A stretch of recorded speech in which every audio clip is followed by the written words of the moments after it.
حضور علیہ الصلوۃ والسلام کا تو یہ عالم تھا کہ سفر کے دوران صحابہ کرام علیہ رضوان کے پاس پینے کا پانی ختم ہو گیا. حضور نے فرمایا جاؤ فلاں پہاڑ کے پیچھے ایک شخص جا رہا ہے, اس کے پاس پانی کے مشکیزیں ہیں, اسے لے کر آؤ. اس نے کہا مجھے چھوڑ دو, مجھے جانے دو, میں اپنے آقا کے پاس جو ہے وہ پانی پہنچانا چاہتا ہوں. لیکن حضور علیہ الصلوۃ والسلام نے صحابہ سے فرمایا اس سے یہ پانی لے لو. آپ نے وہ پانی کا مشکیزے کا منہ کھولا, اپنی انگلیاں اس میں ڈال دی. صحابہ کرام فرماتے ہیں کہ خدا کی قسم جتنے بھی مشکیزے تھے ہمارے پاس تمام برتن ہم نے بھر لیے, تمام نے سیر ہو کے پانی بھی پی لیا, تمام نے وضو بھی کر لیا, لیکن وہ پانی جتنا تھا اتنا ہی موجود رہا. جب اس بندے نے دیکھا تو وہ حضور علیہ الصلوۃ والسلام کے اس عمل کو دیکھ کر حضور پر ایمان لے آیا. اب وہ کسی اور کا غلام تھا, جب حضور کا غلام ہو گیا کہا یا رسول اللہ میں اس کی بارگاہ میں مطلب اپنے آقا کے پاس یہ پانی پہنچانا چاہتا ہوں. اب وہ کالا سیاہ تھا. حضور علیہ الصلوۃ والسلام نے اپنا پیارا ہاتھ دست انور, اپنا نورانی ہاتھ اس کے چہرے پر پھیرا, اللہ نے اس کا چہرہ کالے سے نورانی فرما دیا. اللہ اکبر.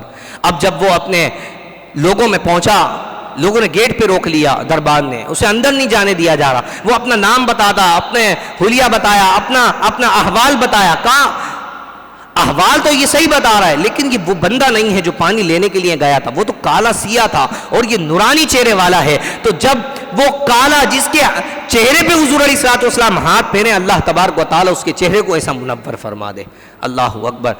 حضور علیہ الصلوۃ والسلام کے بارے میں ایک مرتبہ ایک شخص نے سید اعلیٰ حضرت رحمۃ اللہ تعالیٰ علیہ سے پوچھا کہ اللہ تبارک و تعالیٰ اپنے محبوب کی کس طرح سے تعریف فرماتا ہے.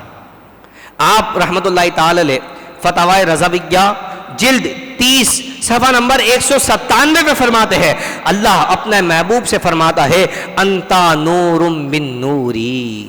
محبوب آپ میرے نور کا نور ہے.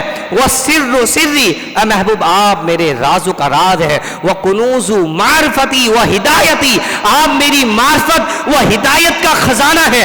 اللہ فرماتا ہے عرش اولا سے لے کے زمین سے تحت الثری تک اے محبوب میں نے جو کچھ بنایا ہے تیرے نام پر قربان ہے.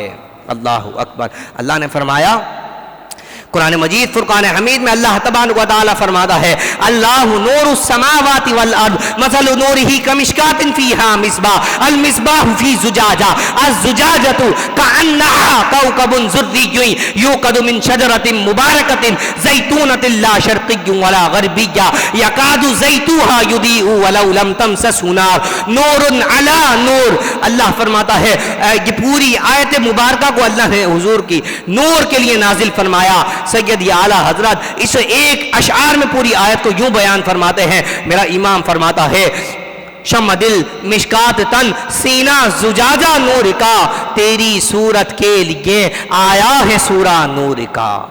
اللہ اکبر. ہاں فرماتے ہیں شمع دل مشکات تن سینہ زجاجہ نور کا, تیری صورت کے لیے آیا ہے سورہ نور کا. اللہ اکبر. اللہ تبارک و تعالی نے حضور علیہ الصلوۃ والسلام کو بشر اور نورانیت کے ساتھ اس دنیا میں پیدا فرمایا ہے, اور بے شمار واقعات حضور علیہ الصلوۃ والسلام کے نورانیت کے موجود ہیں. آپ دیکھیں حضور کا اتنا حسین اور نورانی چہرہ کہ جو کوئی حضور کے چہرے کو دیکھتا وہ حضور علیہ الصلوۃ والسلام پر ایمان لے آیا کرتا تھا. ہاں ابو رافع نے حضور کو دیکھا, جب تک نہ دیکھا تو آپ حضور علیہ الصلوۃ والسلام سے ابو رافع نفرت کیا کرتے, لیکن جب حضور کے حسین چہرے کو دیکھ لیا کلمہ پڑھ کے حضور پر ایمان لے آئے. اس کے بعد فرماتے کہ اتنا حسین اس کائنات میں نے کسی کو نہیں پایا. اللہ اکبر. آپ دیکھیں حبیب یمنی کا واقعہ, ہاں کہ جب اسے حضور کے قتل کے لیے ثم معاذ اللہ بلایا گیا, اسے کیا کہا ان کے کلام کو نہیں سننا, جو ان کا کلام سنتا ہے وہ ان کا ہو جاتا ہے, جو ان کے چہرے کو دیکھتا ہے وہ مصطفیٰ کا ہو کر رہ جاتا ہے. جب حبیب یمنی نے حضور علیہ الصلوۃ والسلام کے چہرے پہ نظر ڈالی, اللہ اکبر, وہ جو تلوار وہ جو چاقو بغل میں چھپا کے حضور کو قتل کرنے کے لیے آیا تھا وہ نیچے گر گیا, حضور کے قدموں میں گر گیا. حضور کے حسین چہرے کو دیکھ کے حضور کے قدموں میں گر کے کلمہ پڑھ کے مسلمان ہو گیا. شاعر کیا خوب فرماتے ہیں نا کہ قدموں میں جبی کو رہنے دو, چہرے کا تصور مشکل ہے, ارے جب چاند سے بڑھ کر ایری ہے رخسار کا عالم کیا ہوگا.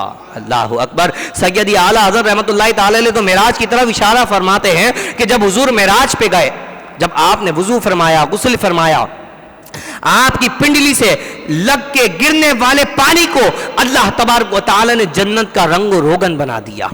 ہاں آپ فرماتے ہیں بچا جو ان کے تلووں کا دوون، بنا وہ جنت کا رنگ و روغن، دلہا کی جنہوں نے پائی اترن، وہ نور گلزار کے وہاں بٹے تھے۔